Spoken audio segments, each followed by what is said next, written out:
What's up everyone, this is John with Skate Better, and today we are doing the Adidas Campus ADV shoe review.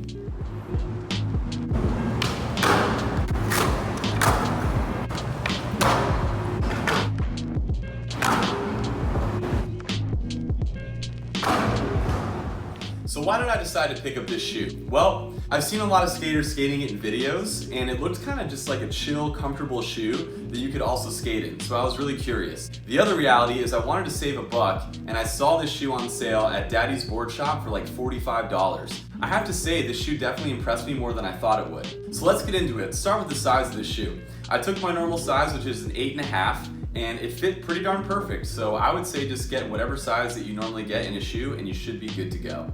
So next, let's talk about the shape of this shoe. It's a pretty generic average shoe shape. Nothing too crazy going on. It's on par with other Adidas shoes that I've skated. It's a little bit narrow where the arch is, and then it gets a little bit wider up here near the toes. I will say the toe box is a little bit rounder than some of the other shoes that I've skated before. And actually, this is the only shoe where in my left foot, when I started skating it the very first day, I started getting a blister in my pinky. Maybe I just tightened it a little bit too much down there and that's why that was happening. But I will say that this is the only shoe that's ever happened with. But overall, pretty generic shape, nothing too crazy going on. So the next thing I want to talk about is the break-in time of this shoe. I will say that it broke in relatively quickly, about 4 to 5 sessions, and it started to feel really great. But the suede of this shoe is a little bit thicker or stiffer than some of the other suedes that I've skated, like the Busanits or the Lakais were a little bit thinner. So I will say that it took a little bit longer, particularly in the toe box, to break in. However, the sole felt really great right out of the box. Most of the Adidas that I skate that have this hexagon sole pattern on the bottom, I find it feels pretty flexible right out of the box, so I actually really enjoyed that. But other than that, I'd say average break-in time for a suede shoe, maybe a little bit more because the suede's a little bit thicker. So next thing I want to talk about is the durability of this shoe. I will say that for $45, this shoe really impressed me with the durability. It has a thicker layer of suede here, and then it has another thicker layer of suede underneath that kind of goes in underneath where this lacing system is. And that's holding up really well. I haven't broken through this at all. I just ripped through this stripe last week. But other than that, it's holding up really well. The heel flip kind of ollie zone here feels pretty good. It is coming apart a little bit on the inside, but it's nothing that I really feel like I need to make adjustments for or concern myself with at this point. The thing that I will say that I didn't like on this shoe are the laces, and I don't know what these laces are made out of, but this material is garbage. I had a lot of lacing issues with this shoe. What is going on with this lace? And normally when I have a lacing issue, it's just that like it rips really fast. But this lace, whatever it's made out of, it's like a tweed, weird kind of material, and it just gets super fuzzy and just shreds apart. And I would almost rather just rip, but I really love the color of the lace and how it matches, so I'm like trying to hold on for dear life, but it's probably gonna rip really soon. And it's just like you end up with this ugly ball of like whatever, like a tumbleweed on top of your shoes. So I don't love the laces or whatever they're made out of. I've never had another shoe that was made out of this lace material before. Make it with the regular lace material and I think I would really love it that much more. Last thing I'll say about durability is the sole is lasting really, really well. So there's a tiniest bit of wear and tear here where I do my adjustments, setting up for tricks, but for 2.5 months, that's pretty darn solid. I've definitely worn down other soles a lot faster. So definitely impressed with the durability of this shoe. I'd give it like an 8 out of 10. Next thing I want to talk about is the impact protection. So from a cup sole shoe, I did expect it to have decent impact, and it did. I would give the impact like a 7.5. I'd say with the footprints, maybe an 8, but I'd say 7.5 feels about right. It does have this squishy kind of shank underneath and where your heel is, and I only landed primo once in these shoes. But it didn't really seem to matter. I felt like landing primo, things like that on my heels, it has a good amount of support and cushion in that area. So overall, I felt like it was pretty decent impact protection. Did I jump down a lot of gaps in this shoe? No. Do I feel like I could jump down a lot of gaps in this shoe? Maybe if I wanted to. It doesn't feel like you have a lot of protection anywhere else in the shoe, so my confidence was kind of like medium, but I will also say on a comfort level, this here right here, the heel, felt really secure as well.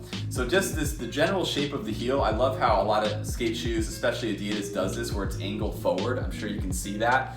And it's a little bit higher here on the tab, and I just feel like my heel always feels a little bit more secure in those types of shoes. So definitely, like, from a comfort standpoint and a durability standpoint, I think that it's a pretty solid shoe. Next thing I want to talk about is the board feel and the flick of the shoe.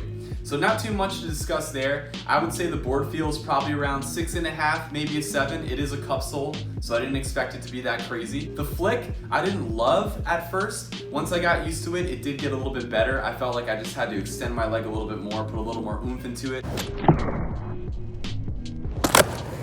Because it's not vulcanized, it doesn't have anything special going on. But I will say, because it's not vulcanized, the flick feels pretty consistent the whole time you have it, as opposed to the vulcanized shoes most of you probably know once that wears down.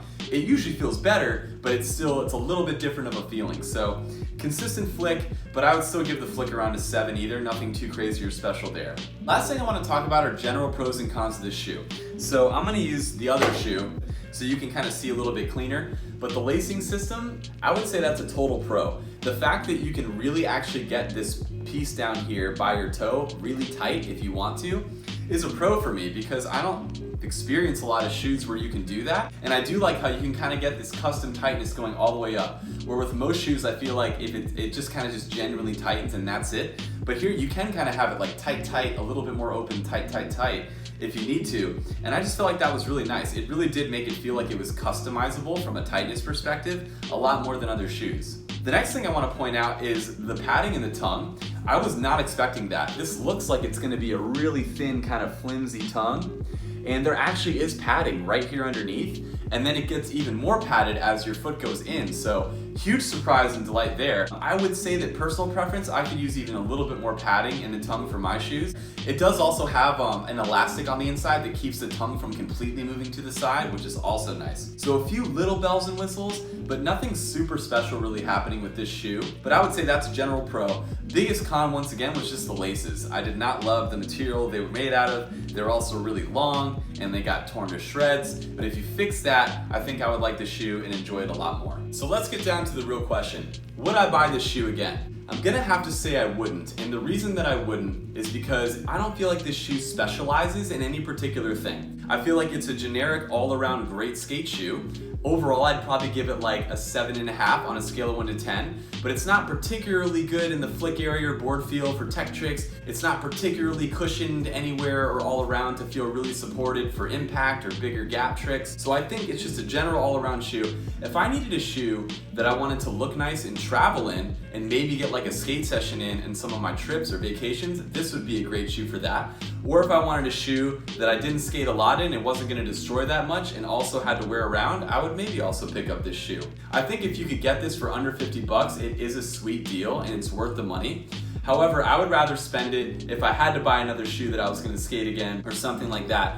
I would probably go with something that I truly enjoyed more than this shoe, but it doesn't mean that it's a bad shoe. It's still a great shoe. If you can get a good deal on it, I think it's worth the money, and it looks nice too. It just looks like a nice casual sneaker. So I'll leave my final thoughts there. So that's pretty much gonna wrap up this video. I did include a few basic clips at the end so you can see what it looks like skating this shoe. I hope you all did enjoy this video. If you did, please like, subscribe, and comment. And also, if you have any questions, feel free to leave those in the comments and I will get back to you. But that's about it. Once again, thank you so much for watching. I'll see y'all next time.